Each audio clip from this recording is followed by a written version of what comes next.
Salam alaikum tout le monde, je m'en bats les couilles, je suis là pour tirer des missiles et accessoirement je suis très bon en marketing et en copywriting et en conversion. Et du coup, tu vois, ça me donnait cette image, certes séduisante pour certains, mais un peu dark pour d'autres.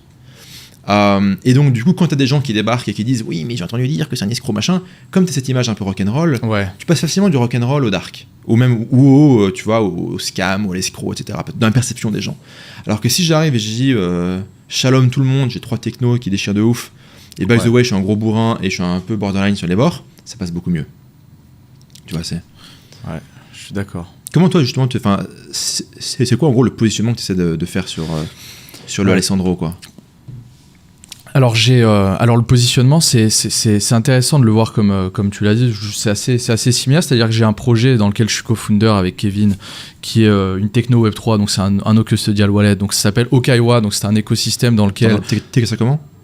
Okaiwa, O-K-A-I-W-A. Okay. Okaiwa. Donc dans cet écosystème, le product d'entrée, c'est un no custodial wallet qu'on veut. En gros, on veut faire le wallet Apple, tu vois. C'est-à-dire que ta grand-mère, que ta mère peut utiliser, etc. Donc ça, c'est notre vrai sujet où on veut lancer ça sur le marché africain en premier lieu parce qu'on part du principe qu'en Afrique, c'est vraiment un marché qui est à prendre parce qu'ils sont très peu bancarisés, etc.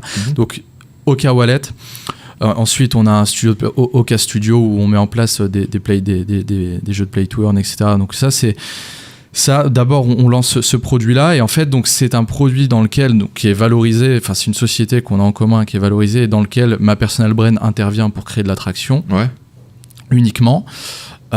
J'ai mon fonds d'investissement, donc avec ma techno, fonds d'investissement sans les inconvénients, parce qu'on fonctionne via clé API, avec ma techno que j'ai développée il y a 2 ans maintenant, avec ma stratégie de trading.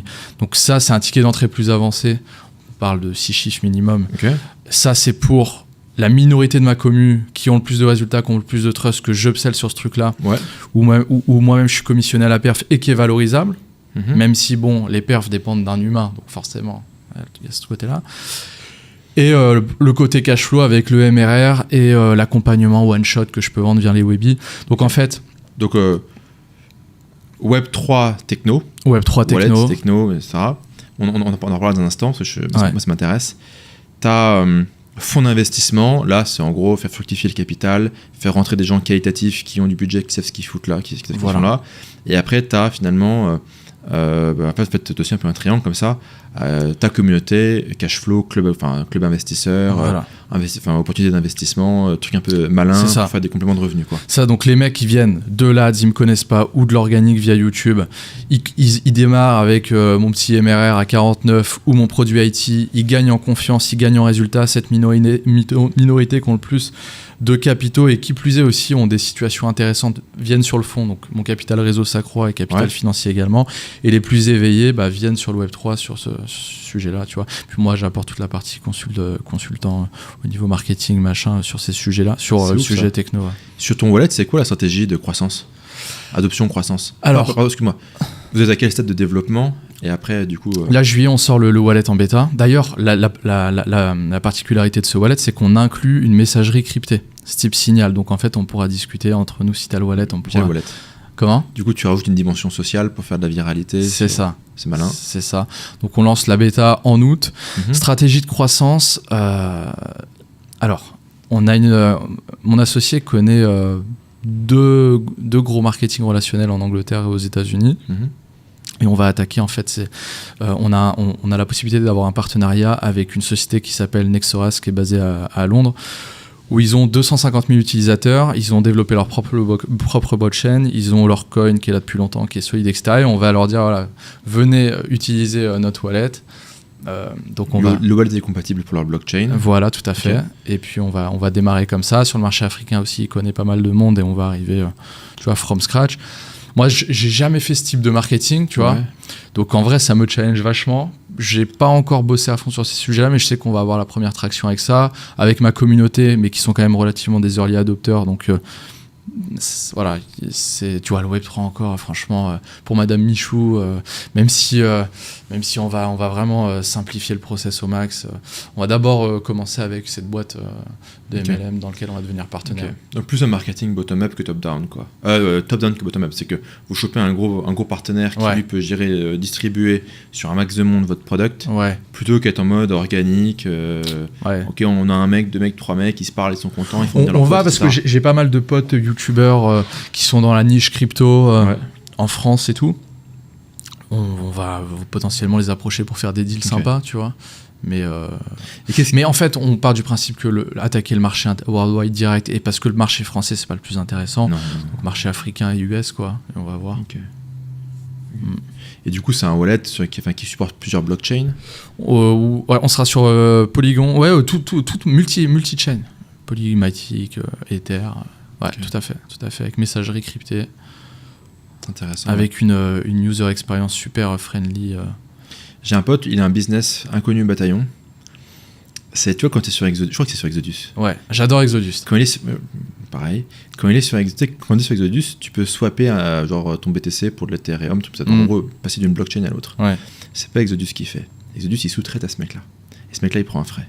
Putain. Ah ouais. Et ça print. Ça print. Mais ça print. Business de fees, putain. Ah ouais. Non, mais surtout sur des volumes délirants. En fait, il a quelques clients comme ça. Putain. Et lui, en fait, il a une forme d'infrastructure pour provider de la liquidité pour faire ces trucs-là. Et ça print. Putain, d'ailleurs, Kevin, hier, m'appelle, il me dit, tu connais un liquidity provider? Je dis, non, il faudrait qu'on en parle si jamais t'en connais un. En off, ouais. C'est ce genre de mec qui veut pas être connu, quoi. Ouais, j'imagine. Ah, et voilà, c'est pertinent. C'est pour ça que sur la communication publique, j'essaye de pas trop être niché, tu vois. Parce que tu te prives, je crois. Je pense aussi que tu es dans cette démarche, parce que dans les podcasts dans lesquels tu interviens aussi, tu te limites pas à parler marketing et copywriting, tu vois. Ouais. Tu élargis un petit peu le spectre. Je pense que c'est important. Moi, je pense que, 1, ça m'intéresse. 2, ça m'apporte un avantage concurrentiel. C'est que dans le marché du make money, les gens n'ont pas de concept. Ils n'ont pas de concept, ils n'ont pas de réflexion, ils ne comprennent pas l'économie, ils ne comprennent pas la finance, ils vont penser trop banalité sur le DCA, mais ça va s'arrêter là. Ils n'ont pas de bagage philosophique. Et donc, il y a le gros du marché, on ne va pas dire tout le monde, il y a des gens très sympas et intéressants, mais l'écrasante majorité du marché est abruti, en fait. Donc quand tu arrives, tu dis ok, en fait on peut réfléchir, on peut proposer des idées stimulantes. Certes, sur TikTok tu te fais insulter parce que c'est TikTok, c'est normal, c'est marrant. Mais du coup, en fait, les gens ils disent ok, lui il est intéressant, il a un truc à me raconter, il a une vision du monde. Toi, quand j'arrive, je leur parle d'Elysium, etc. Ok, les gens ils font ok, il a une vision du monde à proposer autre que regarde, j'ai une nouvelle Rolex, fais-moi confiance, achète ma formation parce que j'ai loué une voiture. Et donc je pense que c'est un peu mon élément différenciant sur mon marché, quoi. Juste pour ça, je vais me faire tracher la gueule dans les commentaires, mais c'est pas grave. C'est toujours plaisir. Ça participe au reach, ouais. T'es sur TikTok, toi? Ouais, mais ça peine à décoller. C'est 2 shorts par jour sur tous les canaux. Mais non, TikTok, ça décolle pas parce que je fais pas du. Tu vois, c'est pas assez débile. C'est trop intellectuel. C'est trop intellectuel. Ouais, non, mais TikTok, c'est particulier. Hein. Ah ouais. Tout à l'heure, tu vois, j'étais dans un podcast, j'ai reçu un mec là qui fait du OnlyFans, un petit jeune de 22 ans, machin. Lui, il est là, il se filme dans sa Rolls avec des meufs. Et il a pris 50 000 abonnés en un mois, tu vois. Et puis voilà. Mais moi, non, ça galère. Hein. Je fais quelques centaines, voire milliers de vues, mais c'est tout. Moi, en gros, TikTok, j'avais un compte, j'ai fait quelques millions de vues. Boum, je me suis fait fermer mon compte. Je sais pas pourquoi. Pourtant, j'y suis mollo. Hein. Je suis pas allé comme un dingue. Et là, du coup, mes affiliés, c'est pareil, ils commencent à pumper. Et puis ils se font je sais pas trop quoi. Ads, email et YouTube, hein. Et puis peut-être Insta, Insta c'est bien. Mais Insta, c'est plus le CV, tu vois, c'est une carte de visite, tu vois. Insta, c'est une carte de visite, ouais. J'ai mis du temps à comprendre. Moi, j'étais en mode, tu sais, moi, j'étais pas sur LinkedIn. Insta, je négligeais complètement le truc. Et en fait, Insta, c'est ta carte de visite. LinkedIn aussi, d'une certaine manière. Je vais voir un peu les questions marrantes là. Vas-y, carrément. Est-ce qu'ils ont des dingueries?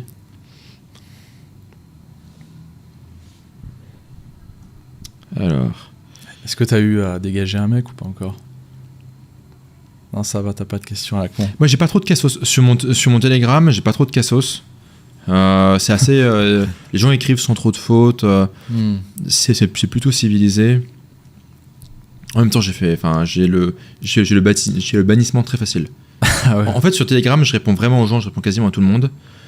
Donc la contrepartie, c'est que c'est pas la récré. Ouais. C'est pas la fête où les mecs ils arrivent, ils font une faute par mot, qui coulent le bonjour, machin. Ouais. Et ça bijoux, dégage.